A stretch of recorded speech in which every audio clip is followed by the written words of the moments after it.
नमस्कार. आज बघा आमच्याकडे केवढा पाऊस आहे. आवाज येतोय का?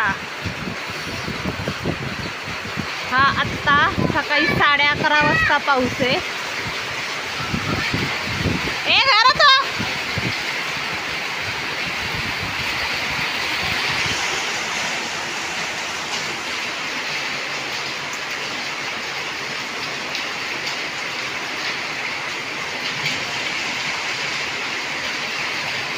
केवढा मोठा पाऊस आहे बघा. केवढा आवाज येतोय.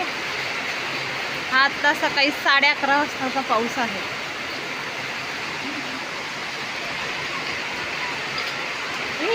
केवढा पाणी दाखव.